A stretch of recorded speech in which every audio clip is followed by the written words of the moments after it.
Adam. I work at an organization called Ohio GuideStone. We are a nonprofit community-based mental health. So Adam is a licensed social worker who graduated from Ohio State, and he has his bachelor's degree in psychology and his master's in social work. He's a community-based therapist, clinical supervisor, and is the manager of interns and clinical training at Ohio GuideStone. And he's here to talk to us a little bit about compassion fatigue that we all know is a very real thing. So I'm gonna share my screen. Adam, we cannot hear you. Uh-oh, that's not good. Or maybe I think we can hear him, but I don't think we can hear him. And I think that's you. It's me. I don't know how to use Zoom all of a sudden. Okay. Oh, I was like, I thought I did everything okay on my end. No, once it's I knew that I was supposed to be here. Yeah, we can hear you. Okay, all good. Right, and I'll turn it over to you, Adam. All right, so I am sharing my screen right now. Everybody can see the little PowerPoint that I got going on. If you guys don't mind, I'm probably not going to bigify the PowerPoint because I'll be skipping around and pulling up other forms of documentation as we are going here. But we're here to talk about compassion fatigue, and it is something that is the scourge of the social work existence. It is something that is just kind of a perfect storm for people in our profession, that we are very caring, we are really invested in the work that we're doing, we form really meaningful attachments to our clients, and as a result of all of these things all together, then we have this side effect, which is compassion fatigue. So we're going to talk a little bit about really defining what compassion fatigue is, kind of comparing and contrasting it with vicarious trauma and burnout, and how each of those things is unique and different in their own ways. And then hopefully we will be able to spend some time talking about self-care, and maybe hopefully talk about self-care in a way that you haven't talked about self-care before, and giving you guys some ideas about how do we implement that to specifically produce some resiliency and to combat compassion fatigue and burnouts. So let's see what we got going on. All right. I'm going to talk, I know the presenting remotely and electronically is less engaging than other forms, but please, if you have a question, interrupt me, and I will try really hard to ask questions for the group and make sure that you guys can have those opportunities to participate as well. So we have compassion fatigue is an extreme state of tension and preoccupation with the suffering of those being helped, to the degree that it can create a secondary traumatic stress for the helper. So we are, because we are helpers, we get really attached and involved with people that we are working with and we are helping. And so a lot of times we will carry that work that we do home with us. And so I'll find myself watching TV at night and thinking about that one client and being like, oh man, gosh, if only I could just help them in this way, or I feel really bad about their specific, circumstance or situation. And that, I would argue, while not ideal, is something that happens with all of us to some degree, every once in a while. But if it is getting too much that it is starting to really cause us a lot of worry in our outside of our role as a professional, then it really is something that is really problematic. And that to the degree that it is problematic, that is how we're defining compassion fatigue. This is different from secondary trauma. Secondary trauma is the emotional duress that results with an individual after they hear about the firsthand experiences of another. So I'm working with a client and the client tells me something so bad that now I am starting to get like scared and worried and anxious in my own personal life. So that is secondary trauma, and you can see how that is different yet similar, right, to compassion fatigue, where compassion fatigue is something that happens over time, and secondary trauma can be something that just happens like after just one instance. And then we have burnout, which is the state of emotional, physical, and mental exhaustion that is caused by excessive and prolonged stress. So one of the key differences for burnout here is that stress can come from anywhere. It doesn't necessarily have to come from the work that we do with clients, whereas compassion fatigue and secondary trauma, they are things that are really uniquely tied to how we work with our clients and how we engage and relate to clients. Burnout can be something that happens with any kind of job. Anytime that you have a lot of stress, those are times that we can feel burnout. So a couple of like just things to think about for each one here is in burnout, we have that prolonged exposure to stress. It is pretty easy to recover from burnout. Like if we remove ourselves from stress, we do some self-care activities, we do some things that are going to fill our buckets back up. And that is something that is pretty easy to manage. It might take a little bit, but so long as we're able to remove ourselves from that given stressor, and we are able to really kind of work on getting all the rest of our needs met, that is something that is, you know, not too terrible to work and try to get. That's why a lot of times like burnout, the resolution is just like, I'm going to get a different job, right? And so like once I have gotten this new job, I have a completely new set of stressors, I'm doing a different thing, I can find new meaning in the work that I'm doing. So that's why like burnout a lot of times causes like those job and career changes. So compassion fatigue really is just defined by this idea where I can't stop thinking about my clients. And because I am not able to ever get away from constantly thinking about and worrying about my clients, I'm getting emotionally worn down. So this happens after this repeated exposure to hearing difficult stories from our clients. So I work in Ohio GuideStone. We are a community-based mental health organization. We primarily serve the Medicaid population. So these are people that are at or below a certain percentage of the poverty line. And so when I'm working with like the interns and the staff that I am training and working to develop, I am telling them, if there is a short end of the stick to be had, our clients have it. And so we think about like all of these situations, systemic racism, oppression, police brutality. We have the fact that Ohio schools are funded in a way that's unconstitutional. And so like our clients tend to be in like those poorly funded schools, the gerrymandering, voter registration laws, like all of these things disproportionately impact the clients that we serve. And so I have to talk to my clients and hear about all of these difficult and hard stories. All of that is stacked onto like the client stories of trauma and toxic stress and, you know, all of these things that are just really difficult for them. And they're also difficult for me to like hear and to be exposed to every single day.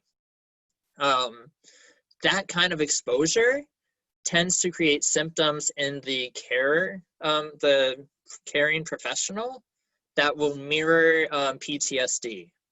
So some of those hallmarks of post-traumatic stress disorder are hypervigilance. So I might be hypervigilant. So if I'm watching the news, I might be extra attuned to all of the bad things that are going on. I'm going to have intrusive thoughts. So I can't stop thinking about, can't stop worrying about the things that I'm hearing from my clients. I might have some re-experiencing things. So I might have dreams about like that time that I was talking to this client and they're telling me this thing over and over and over again. So I'm starting to get some of those really problematic symptoms that are, you know, mirrored with in like post-traumatic stress disorder. So the secondary trauma here is mostly just like I heard one really bad thing and that thing just shook me to the core. One of the big defining characteristics of a secondary trauma is that there is a profound shift in my worldview.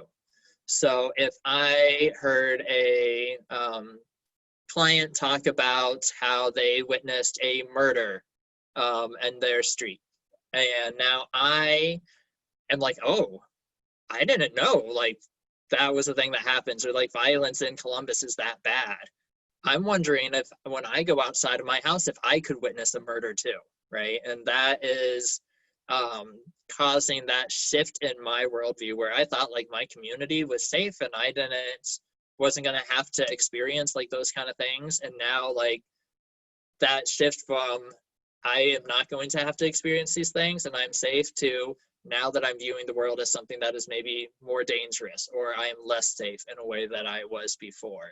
So that shift in my worldview is one of the key defining characteristics for secondary trauma. And again, the symptoms here are going to really mirror PTSD. So that hypervigilance, those intrusive thoughts, the re-experiencing of those symptoms. So we have a little bit of a chart here. So we have some signs of burnout. So fatigue, anger, frustration, you know, negative reactions towards others, cynicism, negativity, withdrawal. Those kind of make sense that I am feeling really stressed out. I don't have enough in my bucket left over to like continue to addressing all the concerns that I have. So I may be really irritable, cynical, those kind of things. Vicarious trauma. So I had that one really big scary thing that I had her talk about. So we have anxiety, sadness, confusions, apathy, intrusive imagery, loss of control, trust or independence, somatic complaints. So I might get a stomach ache or relational disturbances. So like that's impacting how I'm relating to others. Hey, Adam. Yes. I'm sorry to interrupt. We just have a few comments in the chat. Could you zoom in on this a little bit so that way everybody kind of see that? Sorry. No problem. Let me see if I can figure out how to do this. It's on the bottom right. You should be able just to kind of zoom. Or yeah, that works too. Perfect. Yeah. Thank you. And then so compassion fatigue here, you know, I'm feeling sadness and grief, avoidance or dread of working with some patients. So, you know, that, oh my gosh, that is just so emotionally taxing when I go to see that client. You know, I am maybe putting that off, or I am rescheduling those appointments, or just not really looking forward to doing that. We have a reduced ability to feel empathy towards patients or families, somatic complaints, addiction, nightmares, frequent use of sick days, increased psychological arousal, changes in my beliefs, expectations and assumptions, detachment, decreased intimacy. So hopefully some of these things really make sense, that we have, because of how each one impacts us in a specific way, that you can see how they shape the different signs and symptoms that we experience for each one. So we have some physical symptoms. So for burnout, we might have some physical symptoms. We might be tired, psychological, cognitive, relational disturbances. But you can see how for vicarious trauma and compassion fatigue, these symptoms really start mirroring burnout. So I get somatic symptoms, headaches, digestive problems, muscle tension, fatigue, psychological distress, cognitive shifts, relational disturbances, poor concentration, focus, judgment, those kind of things. So the other piece that we want to think a little bit about is what are some of the things that contribute or maybe are possible risk factors for us to experience these things. So we have some, personal characteristics, so our own natural proclivities. So if I am prone to having a lot of stress in any way, if I'm naturally a little bit of an anxious person, these things might be things that I'm more susceptible to. One of the things that is really focused on the burnout side of things would be what supports and structures are put into place in the workplace to help minimize some of that stress. I think that those things are really important when you're thinking about vicarious trauma and compassion fatigue as well. So making sure that we are working well within our organizations to provide a diverse set of supports, making sure that if you have an EAP program, so an employee assistance program, if there's counseling available, that you have good benefits, that you have really supportive supervision, that you're able to help facilitate building good relationships within the workplace. Those things help with all three of these things. Some of the things that are more exposure or more of a risk factor for secondary trauma or for compassion fatigue would be exposure to trauma in the past. So if I've had my own history of trauma, I might be more likely to have these things in the future. The prolonged exposure to trauma material of clients. So the kind of clients that I work with is really indicative of the kind of stories that I'm going to hear, and the kind of stories that I hear day in and day out, that prolonged exposure, that is one of the key factors for the compassion fatigue. So if I am working with, if I'm working at a private practice in Dublin, I might not be exposed to those same kinds of stories day in and day out that I would be working with people in poverty that are in downtown Columbus. They just have different sets of experiences, different sets of needs, and that would be something that is maybe a predictor of that secondary trauma. And then my response to the stressor. So, when I'm hearing these things, how do I manage those things? How do I take care of myself? And I think those things are really important. So any questions about the differences of burnout, the secondary or vicarious trauma, and compassion fatigue? Does everybody kind of see where they're different and how they are impacting the professional in different ways?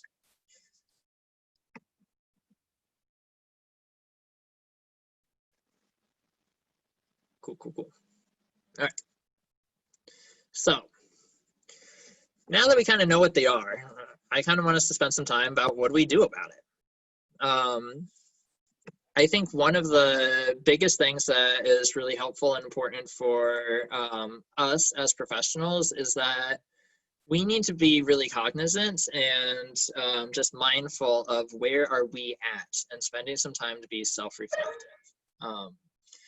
I really like this website from the University of Buffalo School of Social Work. It has a lot of information here about where did we, how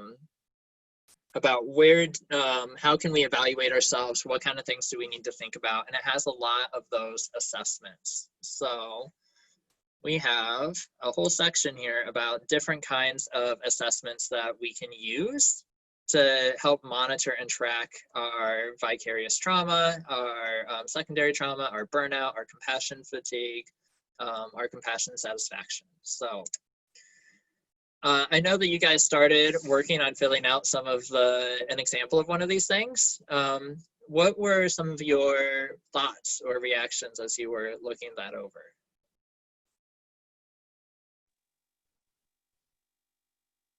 Feel free to put that into the chat.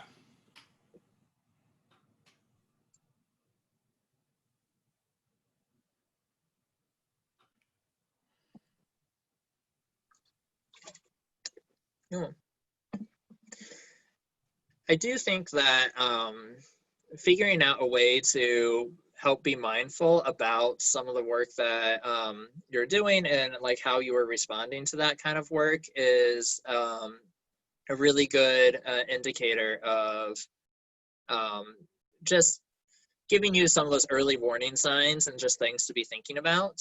It's really easy for us just to get really busy. Adam, how do you really spot? I mean, it's really hard for sometimes for you to look at yourself and really know that you're being burned out. Like, yeah, you know, how can you really look at those things? It's easy to look at the questionnaire and say, oh my gosh, yes, I feel this, or I think I'm a little better here than I am here. But if you're not really looking at it, because like you said, you're so busy, what can you really do to kind of figure out if you're getting to that point before you get to that point? So I think if you're not routinely looking at it, it's hard for us to figure out if I'm getting to that place or not before you are there, right? Like the thing that's going to happen is like you're going to figure out that you have some kind of functioning impairment. So that functioning impairment is going to come in the form of like you not being able to sleep as well, or you being overly tired, or that you know, snap at your kid or kick the dog, you know, like those kind of things that are the stereotypical, you know, I had a bad day at work kind of things. And you're like, oh, ooh, that's not really me, right? Like, I don't really want to, you know, be that kind of a parent for my kid, or, you know, or for my fur baby, depending upon like where you're at. So if you are, you know, maybe you're finding yourself that like you used to go out with friends all the time and now you're spending more and more time sitting on your couch. Those things are going to be really hard to catch, and if you're not kind of monitoring throughout. So one of the things that I think we're going to talk about here is how do you just build a self-care routine to make sure that you are providing some of those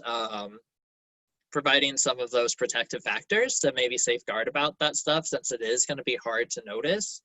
One of the other things that I would really encourage you to do is talk about these kind of things with a supervisor or a supportive person at work and have them hold you accountable for it. So if I am going to have a conversation with my supervisor sometime when I'm not stressed out and say, hey, look, you've been my boss for, you know, a couple of years now. You've seen me get more stressed and less stressed. Can we look at those patterns about when do I get more stressed or less stressed? And, you know, I took this thing, I wanted to share the results with you, and here's where I'm at now. But I'm wondering if this is something when you are noticing that I am getting more stressed, or if you, when we have these identified times where I typically am more stressed, that we can just make it a point and build that into our supervision routine to check in on these things. And maybe we can do this like during supervision, maybe we can do this. You can tell me like, hey, why don't you check in on that thing and tell me where you're at today, you know, through an email, something like that. I think building those things in is really important. And I think, like, I'm going to talk about this more later, but like doing it when you're not stressed out is the time to try to build these things and supports rather than waiting until you are stressed out. So, and Dean says, like, it's his ability to focus on his work and get ideas out of his head and express it in writing or words. So yeah, I think that is something that is a big factor, especially for compassion fatigue, when you are constantly worrying about like what is going on with your clients and, you know, how am I going to respond to that person next week? Being able to get that stuff out and finding effective ways to do that through like writing, journaling, planning for sessions, and then being able to close the book on those and being able to move on through your day, I think is an important thing here too. I don't know. Anyway, I really do like this website for the social work of the School of Social Work in Buffalo, because it has so many different evaluations, talks about different aspects of your personality, talks about compassion satisfaction, compassion fatigue. It gives you like the ACEs scores. So like if one of those indicators or like risk factors for being predisposed to having secondary trauma or compassion fatigue is that I have my own history of trauma, it gives me just a calculator here so I can be a little bit more reflective about how my own experiences might tie back to that. I don't know. Hopefully this gives you some things and is a good, really positive resource for you. So protective factors here, we have, so varied supports. I think it's really important for you to have supports within your organization, some supports of people that are in the profession that are not within your organization. And I think it's really important to have supports that are just not part of this profession at all, and knowing when to access and tap into each one of those. Good supervision, talk to your supervisor about providing reflective supervision, because I think reflective supervision is a specific form of supervision where the supervisor can process with you about how your emotions and how that's working for you, and how does that impact the work that we do. And that is a specific form of supervision that is correlated to like more positive outcomes and reduced burnout and vicarious trauma. And I think just having really strong boundaries and a really good, strong understanding of what your specific role is within the organization. So if I'm a therapist, what is a therapist and what do they do? And what is my job in these instances? What are things that are not my job? What are things that I am taking on that are outside of my role? And how do I set boundaries around those things? I think that's a really good factor here too, because it's not your job to fix everything that's wrong with the client. It's not your job to fix systemic racism or generational poverty or the school funding like crisis in Ohio. Like none of those things are your job, but knowing that those are things that are happening and impacting our clients could contribute to compassion fatigue. So I think that's really important just to understand, and like, how do I be okay with like knowing my job is just pretty narrow and that there are a bunch of other problems that I can't put onto my plate to fix. So, self-care. So I think there are, and this is a handout that you guys have, and I don't know quite of a better way to make sure that you can see the whole thing and still be able to read it. So if you are having trouble, make sure that you are pulling this up for yourself. When we think about self-care, it is really easy to think about like, well, did I get enough sleep last night? Am I getting a little bit of exercise? Am I spending some time with my friends, right? I need to carve out time on Saturday to, you know, call my mom. And like a lot of times that's what people think about self-care. And that definitely can be self-care, right? But my experience is when I'm talking to people that are really busy about self-care, they are telling me, I do not have time for that, right? So that is a thing that is an experience that our client or that my staff have. So that, what do you do? And like, how do you carve out time and budget time for like getting 8 hours of sleep or calling my mom on Saturday or whatever it is? That is only one aspect of self-care. So what you do is one aspect. How do you do it is another. And then how do you manage transitions in between different parts of your day? I've always thought, like, been more successful with my self-care if I was thinking about self-care is being mindful about what are the things that are filling up my bucket and what are the things throughout my day that are kind of taking out of my bucket. So one of the things that I think is really important for us to understand, if I'm starting to think about what kind of things do I need to do and to include as part of my self-care, is what are all of my needs? And so making sure that I'm getting a good dinner and 8 hours of sleep a night, like those are physical needs that I have. So do I have safe housing, medical care, food, water, sleep, those kind of things. And that's pretty low hanging fruit. That's a lot of stuff that people think about when it comes to self-care. We might think about like some emotional self-care here. So can I get some support from other people? Can I talk to my friends? Who can I talk to if I'm having a bad day? Do I want to take part in therapy? Do I want to see my own professional affirmations? That one, again, pretty low hanging fruit. A lot of times people really identify that as part of self-care. And then relational, spending time with others, having fulfilling personal relationships, being able to hold boundaries. A lot of people are able to identify, like, am I an introvert versus an extrovert? And that is part of like their self-care. So they're like, well, I'm an introvert, so I get more energy from like sitting on my couch, and I have to spend energy from like being with groups of people. So I want to make sure that I have some alone time every week. Again, pretty low hanging fruit, and a lot of the times these are things that people really identify. So the ones that I think are harder to catch, but I want to make sure that you guys are aware of: intellectual needs. We all have intellectual needs. Can we continue to learn? Do we have stimulating conversations? Can we be self-reflective? I think that is something that's really important.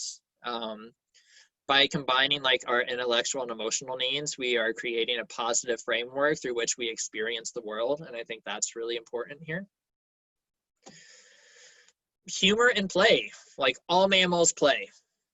We're mammals. So this is something that is really important. We need to make sure that we are doing things that are fun, things that don't have high stakes. I think those are things that are really important and we need to take into account. Productivity. So acknowledging that I have something to show for my efforts. I think all humans have that innate need to, do something that is productive and meaningful. And honestly, I think that is something that's really hard in our jobs, because as we are working with a client, I am not going to get a tangible benefit. Like I don't have something tangible to show for my efforts when I'm working with that client. The best thing that I got is like, maybe I can see that they made progress on their outcome measurements, or I can maybe have that hope that like this person's going to go on and like be able to be really successful later. It's just really hard for me to get that, tangible thing of like, this is something that I specifically did, and that I worked really hard and I have something to show for my efforts. And so if I'm not getting that from my work life, I needed to find some other way to do that. I started coming up with like these different needs here because of that productivity need. Honestly, I was always really good about like, I'm an introvert, so spending time alone on the weekends and having some of that by myself time. I've always been really good about getting 8 hours of sleep. I've always been really good about like having like a good solid dinner and like getting a little bit of exercise. And I couldn't figure out like why I was still getting burnt out. And it wasn't until after I took a art class through the Parks and Recreation Department, and I worked really hard on this painting of fruit, and it turned out pretty ugly, but I was so proud of it and that I had something to show for that effort that I made, that I was like, oh, here's the thing that I'm missing, right? And I need to make sure that I am having something that is part of my self-care routine that checks this box for me. Or if I don't ever get this, even if I'm doing really good about all of my other needs, I'm still going to maybe get some of those burnout things over time. So Goal setting, aspirational. So having something to work towards and developing a plan and to work on achieving them. Creativity, so being able to express yourself creatively, problem solve, experience things that are new and novel, and spirituality. So even with my staunch atheism, I still think it's really important for me to have some spiritual capacity here, right? So that comes in the form of like self-reflection, could be engagement with organized religion, meditation, connectedness to others and the world around me. I think all of these things are needs that people have. And I also think that people have different levels of needs for each of these categories. And so it's really important for you to think about the work that, the self-care that you're doing and what like your specific needs are. Maybe that creativity one is not really that important for you, right? So maybe you can get that need satisfied by like throwing a little extra cinnamon in your like chocolate chip cookies and like, oh, I went off recipe and I, you know, added a little bit of a thing here. And maybe that's enough for you. Maybe for me, that spiritual, that one's pretty low, but like taking some times and reflecting like about nature and like the world around me, doing that every once in a while is enough. Other people, they really have a really high need there and they spend a lot of time in church and praying and doing devotionals. And that is something that is really helpful for them. So I think it's important just to understand what are our individual differences here. So I'm going to advocate that everybody creates a self-care plan. So think about what are all of our needs and how can I make sure that I am trying to get these things taken care of every week, every month, whatever you think it's going to be meaningful for you. I honestly, like, I don't need to meet that productivity goal like every single week, but I need to do it sometimes, right? And so taking on projects and being able to work hard on them and see them through to completion every once in a while is something that is really important for me. So how do I include that into my self-care plan? So when you're thinking about your self-care plan, I think it's really good to identify what are different kinds of activities or different ways that we can get these needs met throughout the week, throughout the month, whatever it is, and just brainstorm a lot of different ways that you can get these needs met. One of our other things to think about when we are talking about self-care is that we talked about how do you do a thing. So I think, yes, we can carve out time to say, you know what, this weekend, I'm going to go over to my friend's house and play with their kids for an hour.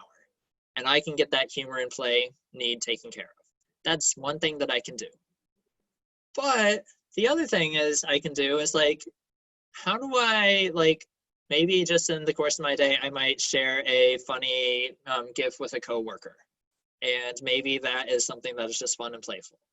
Maybe I might, you know, spend a little bit of time playing a game on my phone or, you know, telling a joke to somebody. And those are things that I don't really need to carve out time to do, but things that I can include throughout my day that helps meet that need. The example that I give here is I'm going to spend 20 minutes every day getting a shower, right? Like that's the thing that I'm going to do. I can either choose to just get into the shower and, you know, get things taken care of and leave, or I can spend that 20 minutes being a little bit more intentional than that. And I can spend some of that time closing my eyes, taking some deep breaths, really feeling grounded in that moment and making sure that I am, you know, maybe feeling some of those spiritual or emotional needs and getting grounded and getting some of those needs met. Now, that's a thing that no matter how busy my day gets, I'm going to spend 20 minutes doing that activity, kind of regardless. But can I have that intentionality to choose to be focused in that moment and to get some of these other needs met while I am doing that activity, I think I really can. And maybe that is more impactful than just doing it without that intentionality. Yep.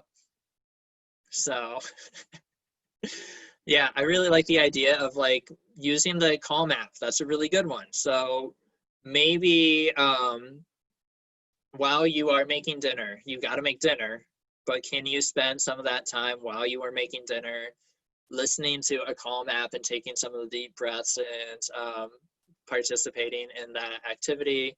Can you turn on your favorite song, and can you use that, you know, throughout your day? If you choose how you are doing a thing, you can make those activities ones that are going to be rejuvenating and help refill your bucket a little bit. Or if you don't have that same kind of intentionality to it, then you are just going to have just one more thing that you got to do, and that could be an activity that ends up draining out of your bucket instead of like being something that could have been helpful for you. Does that make sense? I don't know. Did I sell you guys on like the intentionality and the how to do these things? Yep. All right. Thanks, Kathy. I like the positive affirmation. I think that's important, especially when people are going to talk about like, I don't have time for self-care. Then I don't think you're doing self-care right. And I don't think you are thinking about it in the correct way. As pretentious as it is to say that there is a correct way to think about self-care, but you're not doing something right if you are saying that you do not have time for that, because I think there are things that you're going to do throughout the day. Yeah. The other part about a self-care that we want to pay a really close attention to is how do we deal with transitions? So the transition between seeing a really difficult client to seeing the next client. And if I can figure out something that I can do in between those two times to prevent the thoughts and feelings of my first client to bleed into my second one, that's really important. And can I figure out something to do to help me transition from being at work to being at home? And that's really hard to do, especially because given your backgrounds, I'm thinking a lot of you guys are working from home, right? So what can I do to be intentional about those kind of transitions? I like the idea of using the call map to do case notes. I think that's pretty funny.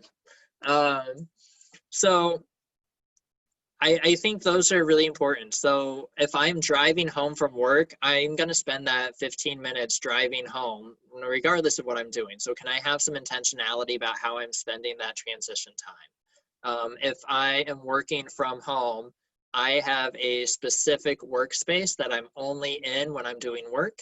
And when I'm not doing work, I leave this particular space. And you know, maybe that is enough to separate and sort out and to compartmentalize a little bit. You know, some things that really are helpful for me is while I am transitioning from being at work to being at home, whether I am, you know, working at the office or working from home, calling one of my supportive others and talking to them about like, here's how my day was and here's what I'm going to be doing this evening. And that sometimes really helps me make that transition. Maybe it is, you know, you have this mental imagery of like, okay, let me like write down the rest of all the things that I need to do. And let me like mentally close the book on this and know that I have everything that I need to pick up tomorrow when I come back into the space. Maybe that's really important. I don't know. One of my friends told me that variety is the spice of life, but compartmentalization keeps it fresh. And I really wholeheartedly like agree with that, especially in the kind of work that we are doing. If we're going to tie this back to compassion fatigue, you know, that is the definition of compassion fatigue, is that I'm carrying those things from work to my home life. And so by hopefully like thinking about these transitions really well and how can I, wrap things up and have a sense of closure at the end of my day and be prepared to be in my next, part of my day. I think that is really important. If we don't have those kind of transitions, so like if I'm working from my kitchen table, when I go to eat dinner tonight at my kitchen table, like, is that going to bring those work thoughts back? Or is that at least going to, open the door for some of those things to come back to me? Getting up from your chair, stretching, walking around the room, stepping outside, looking at flowers, all of those things are really helpful.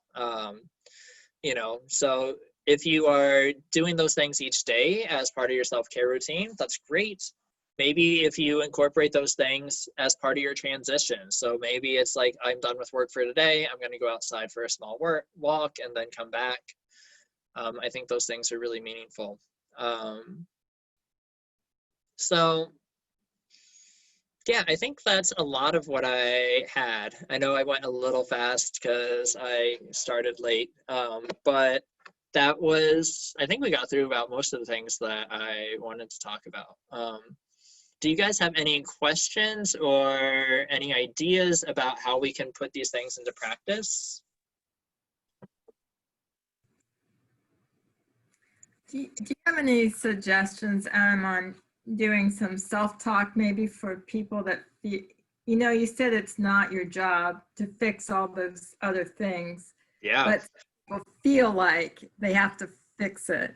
So how do you talk to yourself to assure yourself that's not something you have to do? There at my office, we have this kind of a poem that gets passed around.